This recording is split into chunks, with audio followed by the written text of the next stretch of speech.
오늘도 이 예배를 하나님께서 분명히 받아주신 줄 믿습니다. 우리 하나님 말씀 보겠습니다. 하나님 말씀 누가복음 15장 11절부터 20절 말씀 보겠습니다. 누가복음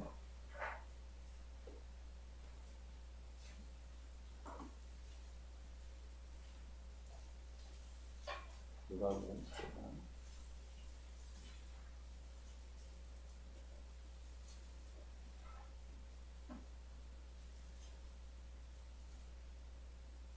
15장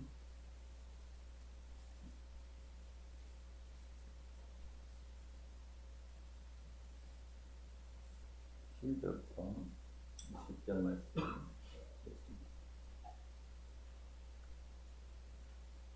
또 이르시되 어떤 사람에게 두 아들이 있는데 그 둘째가 아버지에게 말하되 아버지여 재산 중에서 내게 돌아올 그 빚을 내게 주소서 하는지라. 아버지가 그 살림을 각각 나눠 주었더니 그 후 며칠이 안 되어 둘째 아들이 재물을 다 모아가지고 먼 나라에 가 거기서 허랑방탕하여 그 재산을 낭비하였더니 다 없앤 후 그 나라에 크게 분연이 들어 그가 비로소 궁핍한지라. 가서 그 나라 백성 중 한 사람에게 붙여 사니 그가 그를 들러보내어 돼지를 치게 하였는데 그가 돼지 먹는 쥐염 열매로 배를 채우고자 하되 주는 자가 없는지라. 이에 스스로 돌이켜 이르되 내 아버지에게는 양식이 풍족한 품꾼이 얼마나 많은가. 나는 여기서 죽여 죽는구나. 내가 일어나 아버지께 가서 이르기를 아버지 내가 하늘과 아버지께 죄를 지었사오니 지금부터는 아버지의 아들이라 일컬음을 감당하지 못하겠나이다. 나를 품꾼의 하나로 보고소서 하리라 하고 이에 일어나서 아버지께로 돌아가니 아직도 거리가 먼데 아버지가 그를 보고 측은히 여겨 달려가 목을 안고 입을 맞추니. 아멘. 오늘 제목을 이에 일어나서 이렇게 20절에 있는 말씀을 붙여봤습니다. 이에 일어나서 오늘 여러분 아침에 일찍 일어나셔서 여기까지 오시는 거 진정한 하나님에 대한 예의이고 용기인 줄 믿습니다. 45세 된 여성이 그 세상적으로 보면 뭐 부러울 것이 없는 그런 집안에 있는 사람이 상담을 받는데 이런 얘기를 하더래요. 내가 죽으면 어떻게 할까요? 상담 내담자라고 그러죠. 그분이 와서 이제 상담을 받으니까 상담 카운셀러가 굉장히 의아했답니다. 아니 뭐 상황도 그렇고 겉으로도 건강해 보이고 그런 사람이 갑자기 그 말을 꺼내니까 내가 죽으면 어떻게 해야 되나요, 선생님? 우리 아이들이 11살이고 또 그 밑에 딸도 있는데 내가 죽으면 남편이 장가를 갈 텐데 새엄마가 아이들을 그렇게 잘 키울 수 있을까요? 굉장히 좀 당황스럽더랍니다. 그래서 혹시 무슨 큰 잘못을 저질렀습니까? 그랬더니 아니라고. 그냥 잘못은 없는데 그냥 그런 생각이 든다고. 그러면 무슨 병원에서 무슨 뭐 시한부 진단이라도 받으셨습니까? 그랬더니 그렇지도 않다는 거예요.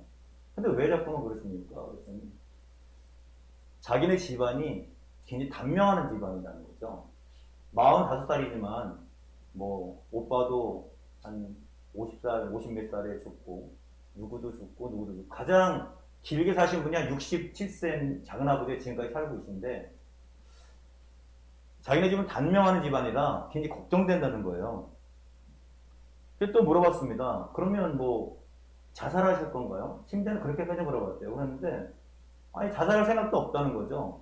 근데 막연하게 걱정이 된다는 거예요. 내가 죽으면 어떡할까? 우리 집이 단명한데 결국 상담자가 이런 얘기를 합니다. 대책이 없더라. 자기가 상담을 하지만 재앙적인 자기의 어떤 생각에 갇혀가지고 내가 앞으로 이렇게 될 거야.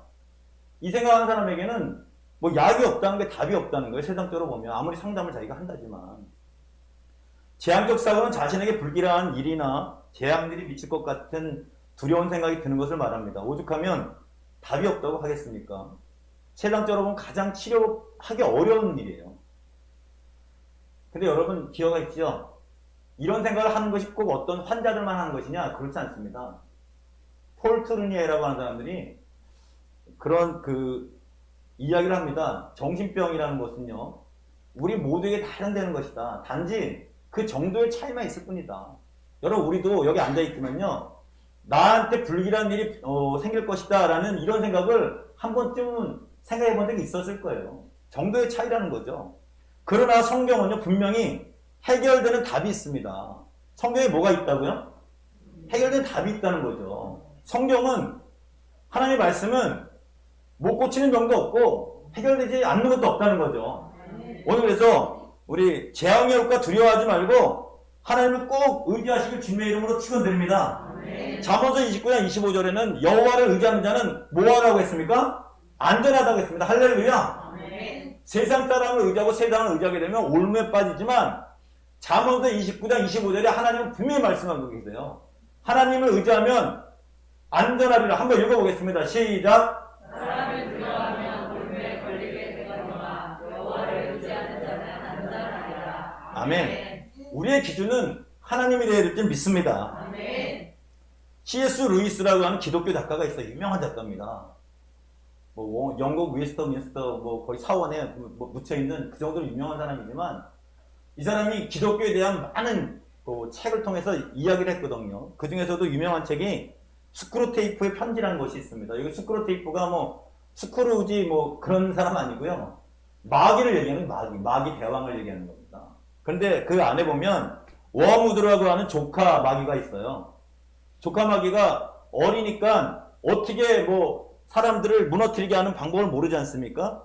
그럴 때 이 스크루테이프 마귀가 뭐라 그러냐면, 야, 기독교를 무너뜨리려면 미래에 대해서 과도하게 걱정하게 해서 절망하게 시키면 되는 거야. 가장 좋은 방법이 뭐냐면 미래에 대한 불확실한 두려움 때문에 자기 생각이 꽉 차가지고 결국 일어나지 못하게, 하나님께 가지 못하도록 하는 것, 이게 마귀들의 최고의 방법이라는 거죠. 여러분이 앞일이 두려우신 분이 있습니까? 하나님은요, 절대로 우리에게 재앙을 주시지 않습니다. 언제나 평안을 주시는 줄 믿으시길 바랍니다. 그렇기 때문에 우리가 재앙적인 생각을 가지고 있다거나, 우리 상담했던 45세 이 여성처럼 부족할 것이 없는데도 불구하고 그런 생각이 드는 것은 누가 주는 것이냐? 마귀가 주는 거라는 거죠. 그렇기 때문에 오늘 재앙적인 생각, 두려운 생각, 병 때문이라든지 어떤 이유로 해서든지, 나는 힘들어, 앞일이 불안해. 여러분, 오늘 너무나 잘 오신 거예요. 오늘 절대적으로 마귀가 주는 생각을 예수 그리스도 이름으로 물리쳐야 될 줄 믿습니다. 한번 따라해 보겠습니다. 나사렛 예수 이름으로 명하노니 재앙적 생각은 물러갈지어다. 부정적 생각은 물러갈지어다. 한 길로 왔다. 일곱 길로 물러갈지어다. 옆 사람에게 축복하겠습니다. 크게 잘 될 겁니다. 이 크게 잘 될 겁니다는 앞에 하나님 안에서가 생략된 거예요. 언제나 하나님 안에 있을 때만 잘 될 줄 믿습니다. 오늘 본격적으로 한번 말씀을 나눠보겠습니다. 오늘 종교개혁 주일이에요. 오늘이 마르틴 루터가 504년 전에 종교개혁했던 그날입니다. 오늘이 정확하게. 오늘도 우리가 내주는 강한 성이요. 누구하고 싸워서 이겼냐면, 한마디로 얘기하면 마귀하고 싸워서 이긴 거예요. 아멘. 오늘 내용도 우리 종교개혁적인 그런 생각을 가지고 오늘 생각을 진짜 변화시켜야 됩니다. 여러분이 여태까지 봤던 누가복음의 15장 돌아온 탕자, 우리가 가장 기독교 중에 기독교적인 가장 복음적인 이야기라고 하는 이 이야기를 보면서 정말 우리들의 마음과 생각이 새롭게 된다고 저는 생각을 해야 됩니다. 자, 오늘 내용이 어떤 내용이냐면 두 아들이 있었어요. 아버지한테. 근데 둘째 아들이 어느 날 자기 몫을 달라는 거예요. 아버지가 죽지도 않았는데 유산을 달라는 거죠. 그래서 아버지가 눈물을 머금고 줬습니다. 그랬더니 먼 나라로 가서 허랑방탕하게 막 쓰고 나서 먹을 게 없으니까 거기에 있는 그 사람들의 끝에 빌붙어가지고 살다가 돼지들 먹는 지엄나무 열매?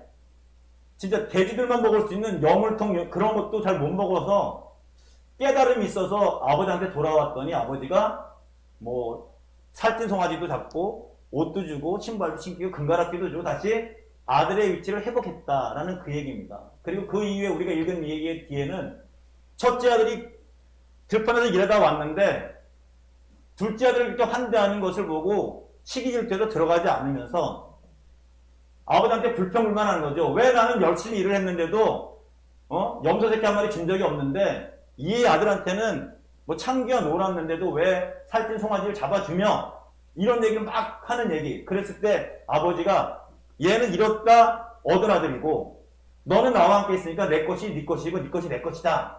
이렇게 하시면서 얘기가 딱 끝납니다. 그러면서 우리에게 많은 생각할 많은 것을 주시는데 우리는 사실 둘째 아들 회개에서 돌아왔다는 그것만 우리가 알고 있지 않습니까? 그래서 오늘은 종교개혁 주일이라 제가 한 일주일 동안 계속 이 말씀을 묵상하면서 느낀 바를 여러분과 함께 나눠보고 싶습니다. 여러분, 왜 둘째 아들은 아버지 유산 분깃을 달라 그랬을까요? 여러분 이거 한번 생각해 보세요. 왜 둘째 아들은 아버지의 유산을 주지도 않았는데 달라 그랬을까? 그리고 왜 둘째 아들은 13절에 보면 먼 나라로 갔을까? 가족들이 있는 거 놔두고 왜 먼 나라로 갔을까? 그리고 13절에 보면요. 며칠이 안 되어서 급하게 갔을까? 유산을 받은 지 며칠이 안 돼서 급하게 갔어요. 여러분 한번 잘 생각해 보셔야 돼요. 왜 갔을까?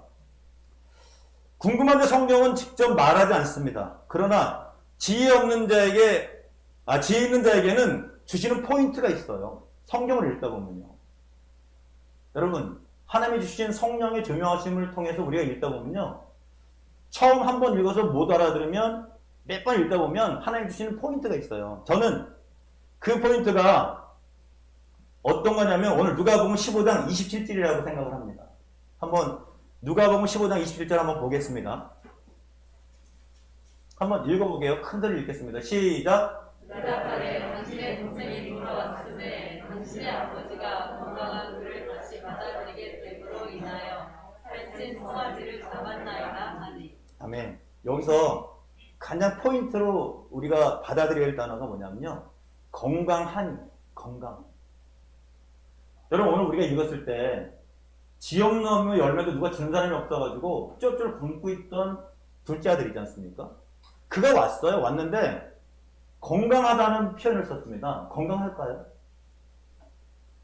여러분 3일만 금식해도요. 살이 쭉 빠진 거 알지 않습니까? 3일 이상 굶었겠죠. 많은 시간 동안 굶었을 거예요. 근데 건강하다는 표현을 써요. 건강하다는 표현. 당신의 아버지가 건강한 그를 다시 맞아들이게 되므로 그러면 이 안에는 이 둘째 아들이 떠나기 전에 건강하지 않았다는 얘기 아니겠습니까? 몸이 그럴까요? 지금 몸 얘기를 하는 게 아닌 것 같아요. 분명히 그렇죠. 몸은 못 먹어가지고 이렇게 건강한 모습이 아닐 수도 있어요. 그런데 아버지가 건강한 그를 다시 맞아들이게 됐다. 여러분 오늘 듣기는 들어도 알지 못하는 자가 되지 말고 깨달아서 더 복을 받는 여러분 되시길 주님의 이름으로 축원드립니다. 집 나가기 전보다 건강한 모습이란 집 나갈 적에는 건강하지 못했다는 거예요. 서두에 질문 3가지 중에서 아버지에게 분깃을 나눠달라고 그랬다. 여러분 정상이 아니잖아요. 정상이 아니지 않습니까? 왜 그런 생각을 했을까요? 18절, 21절 한번 볼게요. 읽겠습니다. 시작. 내가 일어나 아버지께 가서 이르기를 아버지 내가 하늘과 아버지께 죄를 지었사오니. 자, 아버지에게만 죄를 진 게 아니라 누구에게도 죄를 졌어요? 하늘, 흔히 말하는 신을 얘기하는 거 아니겠습니까? 물론 여기서 아버지가 하나님의 아버지를 우리가 나중에 비유로 우리가 그렇게 듣고는 있지만 여기에 지금 둘째 아들은 아버지뿐만 아니라 하늘에 죄를 졌다. 천륜을 어겼다는 얘기죠. 자기가 자기 죄를 알아요. 21절은 똑같은 얘기입니다. 하늘과 그죠? 아버지께 죄를 지었사오니 지금부터는 아버지 아들이야 일컬음을 감당하지 못하겠나이다. 얼마나 큰 죄를 졌으면 하늘과 아버지께 죄를 졌다 이렇게 고백을 하겠습니까? 왜 분깃을 나눠달라고 했느냐? 세상 사람들을 볼 적에는 정말 이상한 일이에요. 그만큼 아버지를 신뢰하지 못했다는 것 아니겠습니까?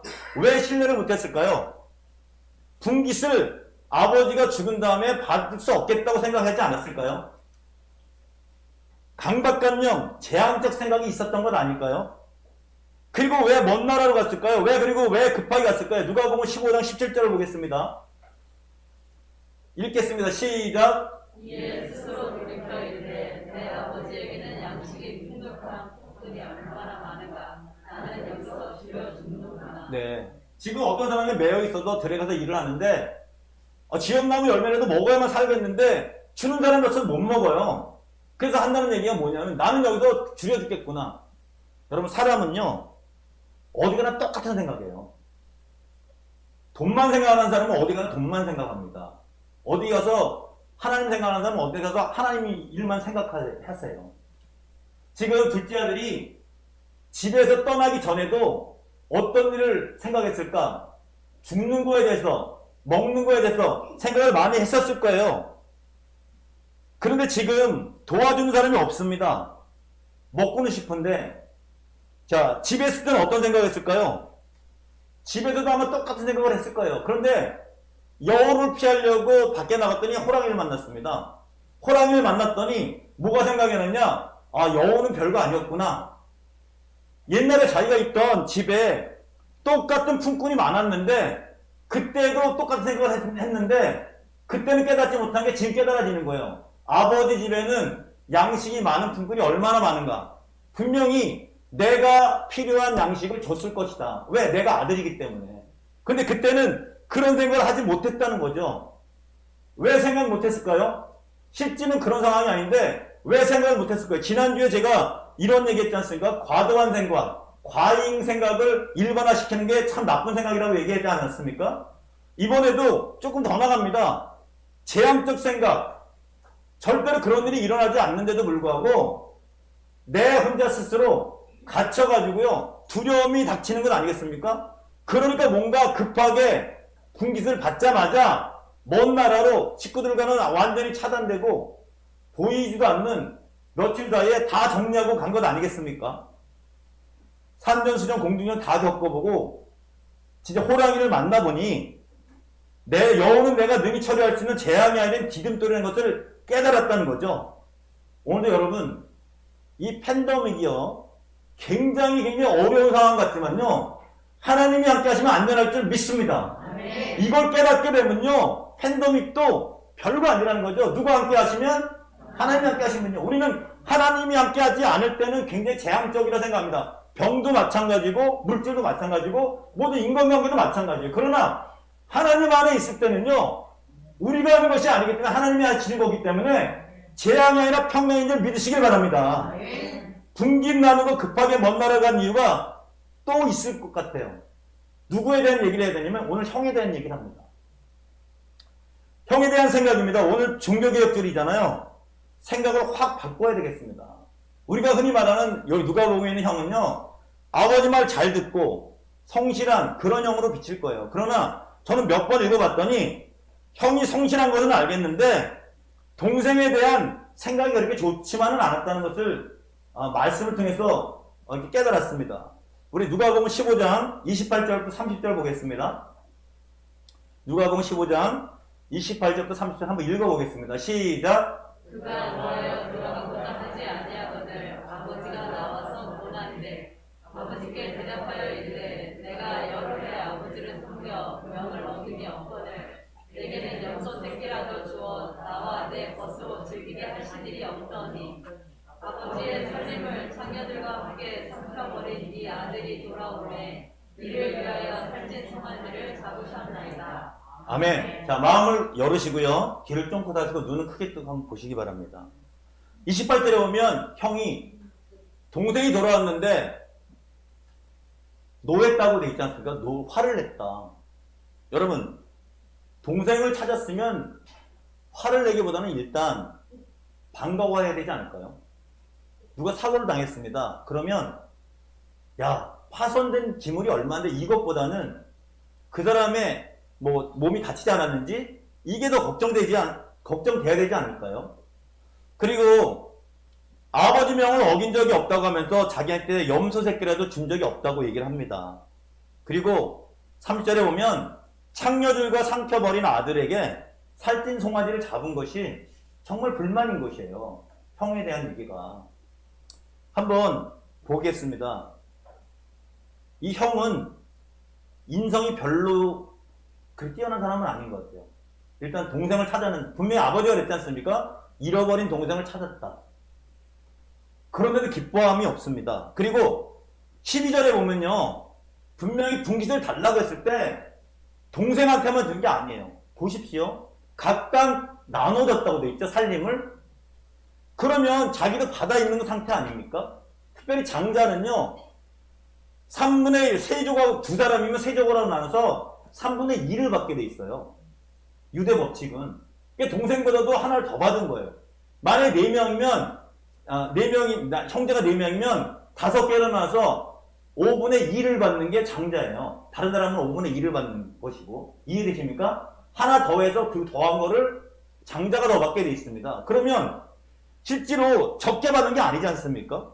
예를 들어서 아버지가 살아있기 때문에 3분의 1을 받고 아버지 목으로 3분의 1이 됐더라도 적게 받은 게 아니잖아요. 그리고 매일매일 일하면서 아버지와 같이 쓰는 것 아니겠습니까? 3분의 1을 받았다고 하면 내가 아버지를 모셔야지 이제는 아버지한테 받을 게 아니지 않습니까? 그런 의미에서 형은 어떤 사람이냐? 굉장히 이기주의적인 욕심쟁이라는 거죠. 그리고 비교하지 않습니까? 여러분, 비교의 가장 근본이 뭐냐면 남과 비교하는 게요, 열등의식이 있거나 우월의식이 있거나 자존심만 강한 사람이 남과 비교합니다. 자존감이 있는 사람은요, 특별히 하나님이 주신 주신감이라고 그러죠. 하나님이 주신 크리스찬의 주신감은요, 다른 사람하고 비교하지 않습니다. 시기보다는 누가 뭐 잘해도 하나님 일을 하게 되면 기뻐한다는 거죠. 그게 누구의 생각이냐면 바울의 생각 아니겠습니까? 오늘 형은요, 하나님을 믿는 사람임에도 불구하고 어떤 일을 동생과 비교하고 있다는 거예요. 자기가 더 많은 혜택을 받았음에도 불구하고 동생에게 하루 정도 송아지 잡아준 거, 그거에 대해서 그냥 못마땅해가지고 굉장히 동생의 그것을 기뻐하지 않는 그런 사람이라는 거죠. 여러분, 종합해보면 이런 얘기입니다. 그리고 또 창기와 노라라는 것을 지금 형이 얘기하지 않습니까? 어디서 들었을까요? 분명히 아버지는 둘째 아들을 기다리지만 첫째 아들은 둘째 아들이 어떤 짓을 하는지 다 듣고 있다는 얘기 아니겠습니까? 정보도 있어요. 그런데도 불구하고 지금 아버지가 송아지 한 마리 잡았다는 것 때문에 굉장히 화를 내고 굉장히 아버지에게 막 따지고 듭니다. 오히려 아버지를 섬겨야 되는데도 그렇지 않습니다. 종합해보면 인성이 별로인 욕심꾸러기라고 볼 수 있어요. 그러니까 동생이 집을 나가기 전에 어떤 생각을 했을까요? 저런 형하고 내가 있으면 아버지가 죽으면 나에게 분깃이 올까? 아무것도 안 오겠지? 이런 재앙적 생각을 가지고 있었을 겁니다. 그리고 주위에 많은 종들에게도 저 종들도 분명히 아버지가 죽거나 형이 뭐를 다 가지고 있으면 나는 정말 낙동강 오리알일 수밖에 없겠다. 이런 정말 극단적인 생각을 분명히 가지고 있었을 거예요. 그렇기 때문에 분깃을 받자마자 며칠 안 돼서 아예 집안 식구들과는 연락이 안 닿는 먼 나라로 떠나지 않았을까? 여러분, 그러니까 동생의 생각이 떠날 때는 건강했을까요? 건강하지 못했을까요? 건강하지 못했다는 거예요. 그런데 나가보니까 진짜 하나님 아버지 집이 너무나 귀한 것을 알게 되고, 그리고 깨달으니까 이에 일어나서 생각을 하게 되고, 이에 일어나서 누구에게 달려갑니까? 아버지에게 달려가는 겁니다. 아버지, 나는 이제 아버지의 아들이 아니어도 좋습니다. 어디에? 품꾼이라도 좋습니다. 나를 받아주시옵소서. 여러분, 오늘 종교개혁절입니다. 하나님 안에 있는 것이 정말 복인 줄 믿으시길 바랍니다. 분깃을 주어야 했던 아버지의 마음이 여러분 느껴지세요? 그런 상황에서 둘째 아들이 아버지 유산 저한테 지금 먼저 주세요. 그럴 때 찢어지는 그 아버지의 마음이 느껴지십니까? 이러지도 못하고 저러지도 못하지만 주는 아버지의 마음. 그러나 오늘 다행히도 누가복음 15장 18절을 보겠습니다. 읽겠습니다. 시작. 내가 일어나 아버지께 가서 이르기를 아버지 내가 하늘과 아버지께 죄를 지었사오니. 아멘. 하나님 안에서 올바른 생각하시길 주님의 이름으로 축원드립니다. 아멘. 누가복음 15장 20절을 읽겠습니다. 읽습니다. 시작. 이에 일어나서 아버지께로 돌아가니라. 아직도 거리가 먼데 아버지가 그를 보고 측은히 여겨 달려가 보라고 눈을 감추니. 아멘. 한번 따라해 봅시다. 은혜 받는 자는 은혜 받는 자는 용기 있는 자다. 용기 있는 자다. 용기 있게 일어나서 아버지께 가지 않았습니까? 네. 그 이후로 정말 하나님의 아버지의 은혜가 쏟아진지를 믿으시길 바랍니다. 네. 우리 크리스찬도 용기가 있어야 된다는 거죠. 깨닫는 것으로 만족하지 말고 용기 있게 일어나서 하나님 앞에 나가는 여러분 되시길 주님의 이름으로 축원드립니다. 아멘. 성경은요 사실은 재앙에 대해서 그렇게 말을 하지 않아요. 특별히 신약 같은 경우는 재앙이란 말이 개역개정판에 뭐라고 되어 있냐면 전부 다 요한계시록에 다 집중되어 있습니다. 그리고 구약에 보면 창세기 보면은 그 소돔과 고모라가 멸할 때 그것을 재앙이라고 이제 히브리어 비슷한 말을 이제 써 있어요. 그리고 여러분이 잘 아는 아까 예레미야 29장 11절에 재앙이 아니라 평강이다 이랬을 때 재앙 정도 쓰고요. 시편에 47편에 보면 재앙이 내게 임하리라 뭐 이런 말씀을 정도 몇 마디밖에 안 쓰세요. 그러면서 재앙이라는 단어 대신에 악이라는 단어를 많이 씁니다. 악 대신 똑같은 이제 단어인데도 왜 그러시냐? 사실 성경은 재앙을요 하나님께서 죄악에 대해서 심판하시는 방편으로 사용하시는 것이거든요. 이 재앙이라는 것은 정말 웬만해서는 하나님이 표현을 잘 안 하세요. 왜 그러냐면 하나님은 재앙의 하나님이 아니라 은혜의 하나님이기 때문에 그런 줄 믿으시길 바랍니다. 아멘. 그래서 성경에는 재앙은 실제로 단어보다는 내용을 봐야만 이게 재앙이 나에게 올 것인가 두려움이 올 것인가 이것을 봐야 된다는 거죠.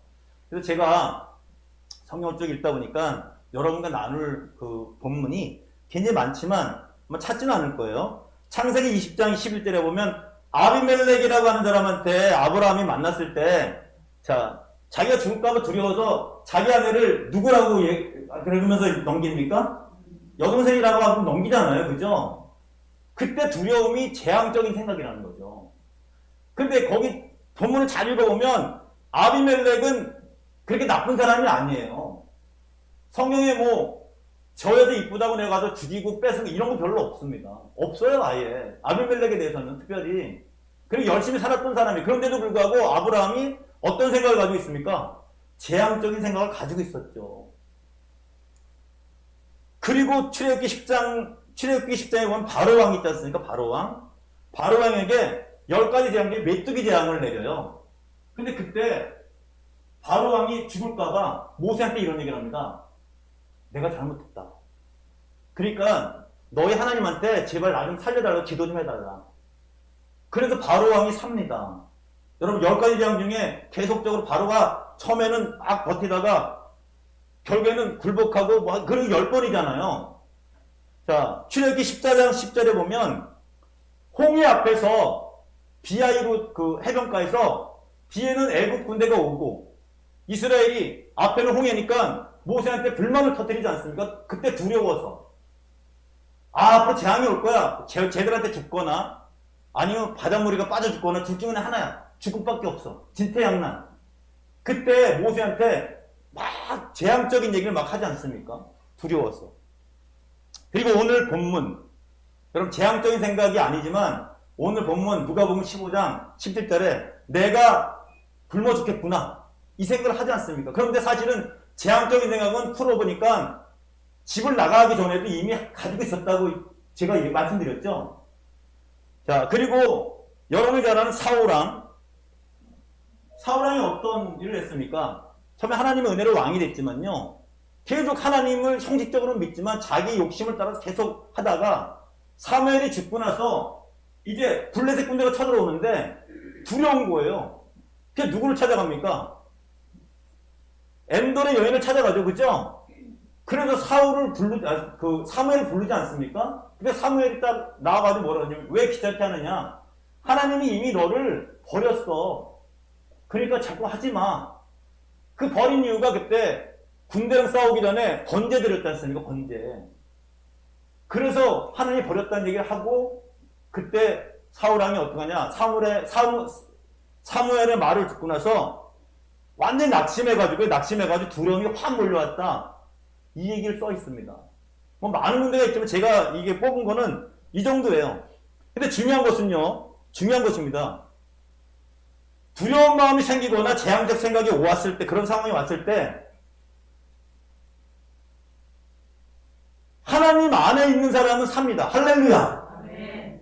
이게 종합적인 제 오늘 말씀에 여러분에게 드리고 싶은 얘기예요. 바로왕도 살았어요. 순간적으로. 이방인도 살았습니다. 하나님 믿는 사람은, 특별히 아브라함 같은 사람은 아내를 팔았음에도 불구하고 하나님이 살려줬어요. 여러분, 재앙이라는 것은 하나님 소관인 줄 믿으시길 바랍니다. 하나님 안에 회개하던 하나님의 사람이 됐던 그러면 산다는 거예요. 그런데 하나님 안에 있는 척하면서 정말 형식적으로 하는 사람은 절대로 하나님이 용서하지 않는다는 거예요. 한 군절만 제가 보여드릴게요. 사무엘상 13장 12절 한번 찾아봐 주실래요? 사무엘상 13장 12절. 오늘도 말씀드린 아비멜렉에게 팔았던 아브라함도 살았고 바로왕도 살았고 이스라엘 백성들도 살았어요. 왜? 하나님 선택하고 하나님 안에 있기 때문에, 진심이 묻어났기 때문에. 오늘 둘째 아들도 하나님께 인정받았습니다. 근데 사울왕은 왜 못 받았느냐?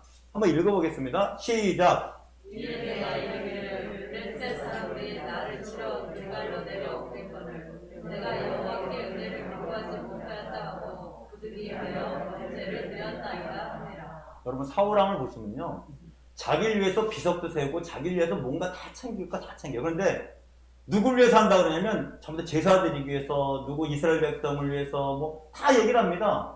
마치 이 시대에 지금 정치가 같은 얘기를 해요. 누구 때문에, 국민 때문에, 누구 때문에 많은 얘기를 합니다. 근데 실제로 오늘 본문에도 보면 이에 내가 이르기를 블레셋 사람들이 나를 치러 길갈로 내려오겠거늘 내가 여호와께 은혜를 간구하지 못하였다 하고 부득이하여 번제를, 사무엘이 와서 제사를 드려야 되는데 자기가 하나님께 형식적으로 번제를 못 드렸다고 생각해서 번제 화물에 다 가져와라 드려서 번제를 드렸더니 사무엘이 오지 않습니까? 근데 사무엘이라는 얘기가 뭐냐면 하나님은 중심을 보신다고 얘기하시면서 번제보다 그저 하나님 말씀 듣는 것이 중요하다 이렇게 얘기하지 않습니까? 신약에 보면 마태복음에 주여 주여 하는 자보다 더 천국에 들어간다 못 들어간다? 못 들어갈 수도 있어요. 아버지 뜻대로 하는 자가 들어간다고 하지 않습니까? 우리가 재앙적인 생각을 갖는다, 상황이 그렇다. 여러분, 사는 방법은 딱 한 가지입니다. 하나님 안에 거하시고 주님의 이름으로 축원드립니다. 진심으로요. 이게 왜 오늘 종교개혁주의에 필요하냐면요, 마틴 루터가 그랬어요. 마틴 루터가 원래 신부라 그랬죠, 신부. 그런데 그 당시에 성경을 잘 못 읽었지 않습니까? 평신도들은. 아니, 성경을 자기는 읽어보니까 행위로 구원받는 게 아니라 믿음으로 구원받는데 자꾸만 무슨 거의 스콜라 산타 성당이라고 있어요. 로마에 가면. 거기 갖다 무릎으로 갔다가 몇 번 3,000 계단을 올라갔다 내리면 구원받는다 그런 말이 있으니까 자기도 많이 해봤거든요. 그런데 해봐도 구원에 대한 확신이 없는 거예요. 그러다 보니까 이거 뭔가 좀 다르구나. 교황 모설 약간 다르구나. 교황의 말이 진리가 아니구나. 알게 된 거죠. 그래서 오직 믿음으로, 오직 성경으로 이런 생각을 가지고, 자, 1517년, 지금으로부터 504년 전에 10월 31일 날, 비텐베르크 그 성당 앞에 95개 조항, 의문나는 점을 딱 벽보로 붙였습니다. 교황, 대답해라. 이거에 대해서. 이 잘못된 거, 내가 궁금한 거에 대해서 대답해라. 그랬더니 교황이 딱 보니까 뭡니까? 이거 완전히 자기의 약점을 찔린 거 아니겠습니까? 대답할 수 있는 게 없는 거예요. 청문회 할 게 없는 거예요. 그러니까 잡아 죽이려고 한 것 아니겠습니까? 그 중에 36번째 이런 말이 있어요. 95개 중에 36번째. 어떤 사람도 진심으로 자신의 죄를 뉘우치고 회개한 자면 그 죄는 완전히 용서받게 된다. 할렐루야! 이것이 재앙적인 생각을 이겨낼 수 있는 방법인 거죠. 하나님의 안에 거하시길 주님의 이름으로 축원드립니다. 내가 그리고 잘못된 걸 깨달았으면 용기 내서 이에 일어나서 누구에게 달려가야 될까요? 하나님께 달려나가야 될 줄 믿습니다. 히브리서 11장 6절에는 하나님께 나가는 자는 반드시 그가 계신 것과 그가 자기를 찾는 자에게 상 주인자임을 믿어야 할지라고 말씀하셨습니다. 야고보서 1장 5절에는 너희 중에 누구든지 지혜가 부족하거든 후히 주시고 꾸짖지 않는 하나님께 구하라고 했습니다. 할렐루야!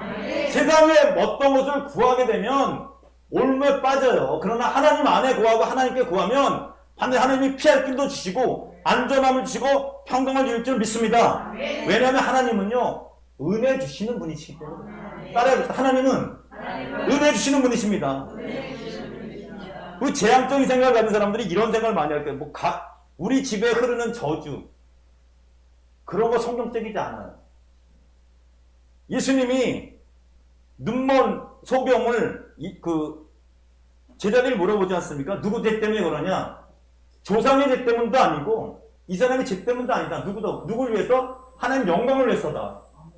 여러분 우리가 크리스찬이 된 이유는 하나님의 영광을 위해서 쓰이면 믿음의 도구로 불림받은 줄 믿으시길 바랍니다. 그리고 구천에 떠도는 영혼 없어요. 귀신은 있지만 떠도는 영혼은 없어요. 왜냐하면 우리 누가복음 16장 이 다음에 나오는 얘기가 죽은 나사로하고 죽은 부자 얘기 아닙니까? 예수님 말씀하시잖아요. 구렁이 있어서 절대로 건너갈 수가 없다는 거예요. 그러니까 이 세상 사람이 중요합니다. 여러분 이 세상은 예수 믿어야만 천국 갈 줄 믿습니다. 그런데 우리는 죽은 다음에 죽은 사람에 대해서 무슨 천주교에서 얘기하는 면죄부로 통금을 많이 하면 영원히 올라간다 이런 얘기 많이 하지 않습니까? 베드로전서에 그런 얘기 있어. 성경은 아니에요. 절대로 성경을 많이 읽어보시면 죽은 영혼이 회복되는 거 없습니다. 가게에 그런 저주 때문에 우리가 저주를 받는다면 매일매일 조상들에 의한 해결을 우리가 계속해야 돼요. 우리 살기도 바쁜데 그 조상들의 저주 그런 거를 전부 다 해결합니까? 어떤 죄가 있는지 어떻게 우리가 알고 다 하겠습니까? 끝나지 않는 바보 같은 일 아니겠습니까? 이 재앙적 생각을 여러분 오늘 종교개혁 주일날 과감하게 예수 그리스도 이름으로 버리시길 주님의 이름으로 축원드립니다. 그리고 막연한 죄 해결하지 마세요. 내가 진짜 죄를 졌다면 그 죄에 대한 해결을 세밀하게 해결하십시오. 내가 알고도 짓고 모르고 우리 큰일이 그런 얘기를 하죠. 그거는 사도행전에 알고 못하는 신약이라도 전공을 돌리는 그런 기도가 아마 온 걸 아마 따라서 했을지는 모르겠습니다. 정말 우리가 재앙적인 어떤 생각에서 벗어나려면요 과감하게 하나님 말씀으로 돌아가야 될 줄 믿습니다. 여러분이 잘 아는 오프라 윈프리라고 하는 미국의 최고의 쇼 진행자는요 정말 너무나 힘든 어렸을 때 그 경험이 있습니다. 아버지의 권유로 감사일기도 쓰고 세상을 감사하며 살며 하나님께 돌아왔는데 그걸 시기 질투하는 친척들이 네가 옛날에 성폭행 당한 거, 네가 옛날에 미혼모로 살아났던 거 다 까발린다 그랬을 때 이분이 얼마나 하나님 안에 거하는 사람이 됐냐면 이렇게 얘기를 합니다. 그래? 그게 어땠는데? 여러분 하나님 관계에서 완전히 어떤 것이 해결됐다면요 지난 과거 의미가 없는 겁니다. 따라해봅시다. 누구든지 그리스도 안에 있으면 새로운 피조물이다. 이전 것은 지나갔으니 보라 새 것이 되었도다. 종교개혁절의 의미는 뭐냐면요 똑같은 하나님의 말씀을 보더라도 새롭게 깨닫는 건 아니겠습니까? 깨닫는 건 아니겠습니까? 이제 위드 코로나가 시작됩니다. 근데 사람들은요 이런 생각을 하고 계세요. 교회는 끝났다. 이번에 2년 동안 보니까 교회가 엄청나게 핍박받지 않습니까? 그러니까 전도도 안 될 것이다. 그리고 코로나19를 전염시키는 곳이란 프레임이 걸려 있으니까 앞으로 굉장히 예배도 힘들 것이고 전도도 안 될 것이고 완전 회복은 힘들 것이다 이렇게 생각하는 사람이 많을 겁니다. 직장 다니는 분들이요 교회 가지 말라고 계속 얘기하잖아요. 그러니까 못 가지 않습니까? 내가 교회 가면 혹시 코로나 옮기고 교회가 굉장히 힘들어지고 목사님 벌금 내야 되고 그래서 실제로 못 오는 우리 성도들도 있어요. 이게 세상 논리로는 절대로 틀리지 않습니다. 근데 교회는요 반드시 회복되게 될 줄 믿습니다. 왜냐하면 성경이 그렇게 말하고 있어요. 성경이 뭐라고 약속했냐면요 마태복음 16장 16절부터 18절 말씀 볼게요. 마태복음 16장 16절부터 18절 말씀 읽겠습니다. 쭉 시작. 시몬 베드로가 대답하여 이르되 주는 그리스도시요 살아계신 하나님의 아들이시니라. 예수께서 대답하여 이르시되 바요나 시몬아 내가 복이 있도다. 이를 내게 알게 한 이는 혈육이 아니요 하늘에 계신 내 아버지시니라. 또 내가 내게 이르노니 너는 베드로라. 내가 이 반석 위에 내 교회를 세우리니 음부의 권세가 이기지 못하리라. 아멘. 여러분 우리가 성경을 읽다 보면 이 지지명에 대한 얘기를 이스라엘이니까 그냥 넘어칠 때 있어요. 그런데 처음에 읽을 땐 그냥 넘어가셔도 됩니다. 그런데 두 번째 읽고 세 번째 읽을 때는 이스라엘 지도를 좀 보시면서 그 당시에 왜 여기서 이 말씀하셨나 그걸 아시면 굉장히 성령이 주시는 은혜가 있습니다. 지금 여기가 어디냐면 가시아라 빌립보라는 곳이에요. 어디냐면 이스라엘 갈릴리 바다는 여러분 대충 아시죠? 그게 헬몬산이라고도 하고 헐몬산이라고 하는데 거기에 만년설, 지금은 만년설이 아닌데 계속 1년 내나 그 눈이 쌓여 있어요. 그 녹음물이 갈릴리로 오는 거예요. 그래서 헐몬산 바로 밑에가 어디냐면 바로 이 말씀을 했던 가이사라 빌립보예요. 거기는 가보면 나무도 많고 물도 엄청 많아요. 그러니까 어찌 보면 이스라엘에서는 가장 좋은 곳, 지금은 아마 시리아로 돼 있나 그럴 거예요. 그곳에까지 올라간 거예요. 그래서 예수님이 야 너희는 왜 나를 누구라고 생각하냐 이렇게 물어보신 거예요. 그때 베드로가 제자들을 대변해서 하지 않습니까? 주는 그리스도시요 살아계신 하나님의 아들입니다. 그 전에 무슨 얘기가 나오냐면 자기 고향에 갔는데 배척받잖아요. 그래서 선지자가 자기 고향에서 인정받는 사람이 별로 없다. 그러면서 어디까지 올라가냐면 그 당시에 이스라엘의 끝까지 올라간 거예요. 근데 거기에 가면 뭐가 있냐? 자, 이름부터가 지금 가이사라 빌립보잖아요. 가이사라란 말은 로마 황제를 얘기하는 겁니다. 자, 그래서 빌립보라는 것은 그때 헤롯 빌립이라고 하는 분본 왕의 이름을 따서 세상적인 아주 그냥 좋은 곳이라는 그런 도시의 이름을 적어 놓은 거예요. 근데 그 당시는 로마 황제를 신으로 추대를 합니다. 그 당시에는 신들이 많아요. 그래서 그 가이사라 빌립보 그 모래사장에 가보면 그 당시에 판신이라고 다산과 풍요의 신, 안전의 신, 삼림의 신이라고 했던 판신을 섬기는 신전이 앞에 있어요. 그런 신전, 로마 신들이 있는 신, 그런 곳에서 예수님이 물어보신 겁니다. 야, 너희는 나를 누구라고 생각하냐? 베드로가 뭐라고 얘기합니까? 주는 그리스도시요 살아계신 하나님의 아들입니다. 여러분 이게 왜 중요한지 아십니까? 여러분 지금 코로나가 창궐하지 않습니까? 지금 시대의 신이 누굽니까? 돈입니다. 권력입니다. 질병, 코로나 바이러스입니다. 이 시대에 여러분의 왕이 누구냐고 여러분 물어보신다면 누구라고 대답하겠습니까? 자신있게 하나님입니다. 할렐루야! 아멘. 우리의 왕은 하나님인데 믿으시기 바랍니다. 아멘. 이 고백이 있을 때 이 반석 위에 내 교회를 세우리니 음부의 권세가 이기지 못하리라. 여러분 이 시대에 이런 고백을 하는 교회마다 성도마다 마귀가 틈타지 못하게 될 줄 믿습니다. 아멘. 하나님의 은혜가 더 확실하게 임하게 될 줄 믿습니다. 아멘. 근데 이런 고백을 하지 않으면 음부의 권세가 침투할 수 있어요.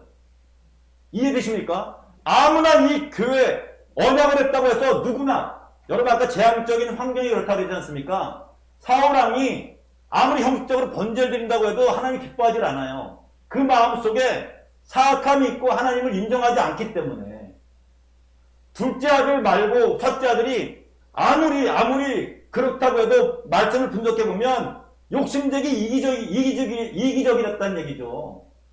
오히려 둘째 아들 같은 경우 회개했을 때 하나님이 우리 은혜를 부어주셨다는 것처럼 이 시대에도 하나님이 왕이냐 물어볼 때 담대하게 하나님이 왕입니다. 여러분, 우리는 지금 어려운 시대를 살고 있습니다. 그러나 중요한 것은요, 하나님을 왕으로 인정하느냐, 하나님을 끝까지 신뢰하느냐, 믿음이 있느냐, 단지 두려워서 재앙적인 생각을 가지고 있어서 세상의 물결에 우리가 휩들려서 우왕좌왕하느냐, 이거하고는 다른 것 아니겠습니까? 야고보에서도 이와 같은 자는, 두 주인을 섬기는 자는 물결에 흩날리는 그런 자와 똑같이 구원받을 생각 하지 말라고 하지 않습니까? 크리스찬들이 어려움 당할 것 같은 재앙적 생각을 할 수도 있지만 하나님 말씀에 비춰보면 분명히 하나님은 자신을 의지하는 자를 안전하게 지켜주시고 하나님을 왕으로 인정하는 자녀들에게 언제나 평강을 주시는, 그리고 만나주시는 하나님인 줄 믿으시기 바랍니다. 우리 예레미야 29장 11절부터 14절 말씀 보겠습니다. 12절부터 14절까지 읽겠습니다. 시작. 너희가 내게 부르짖으며 내게 와서 기도하면 내가 너희들의 기도를 들을 것이요 너희가 온 마음으로 나를 구하면 나를 찾을 것이요 나를 만나리라. 이것이 여호와의 말씀이니라.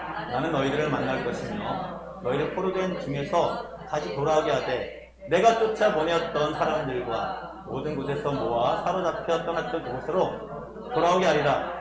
이것은 여호와의 말씀입니다. 아멘. 여호와의 말씀이라고 하지 않습니까?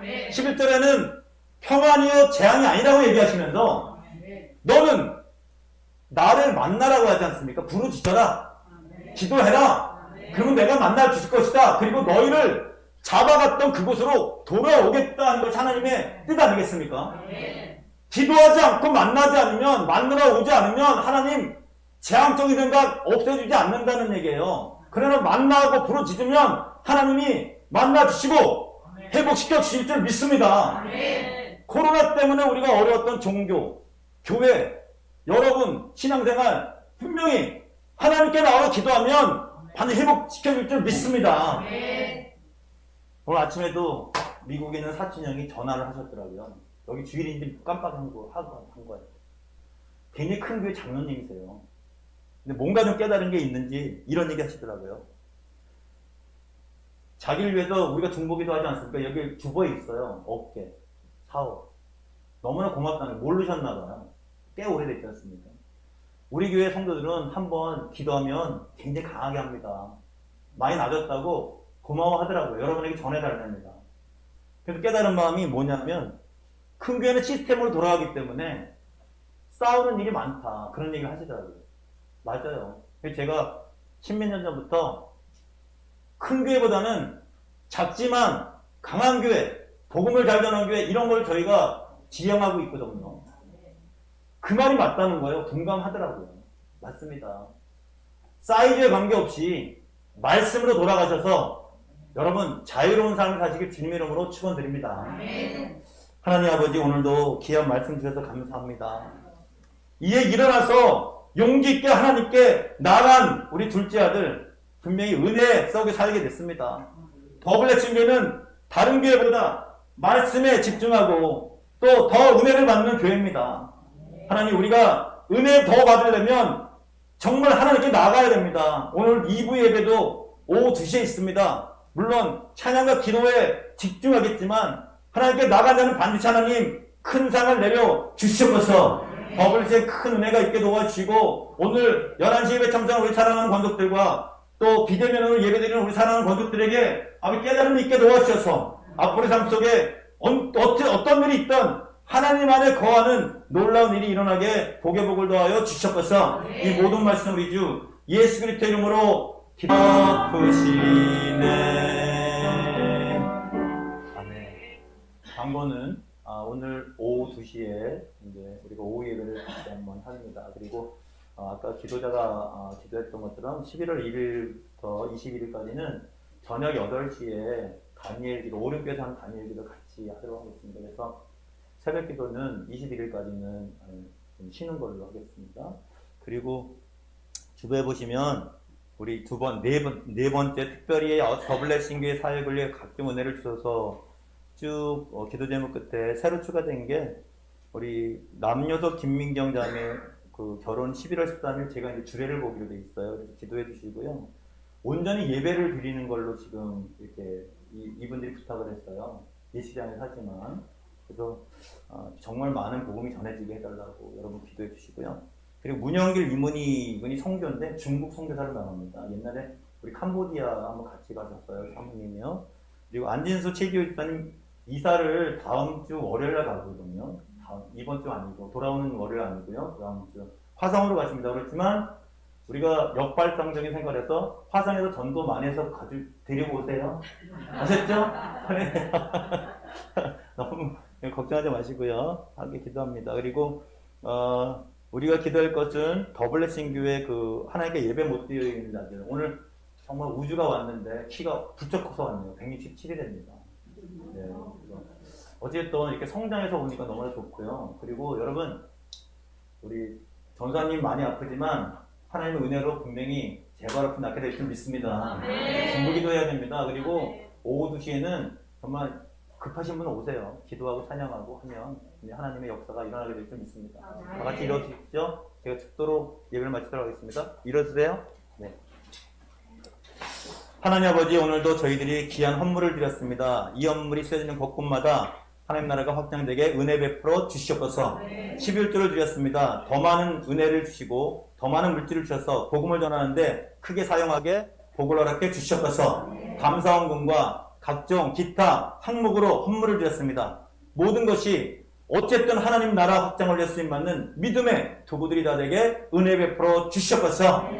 이제는 우리 주 예수 그리스도의 은혜와 하나님 아버지의 무한하신 사랑과 성령님의 교통충만 인도하심이 오늘 예배드리고 돌아가는 사랑하는 권속들 위해, 가정 위해, 특별히 더블레싱 교회 위해 지금부터 영원토록 함께하기를 축원합니다. 아멘.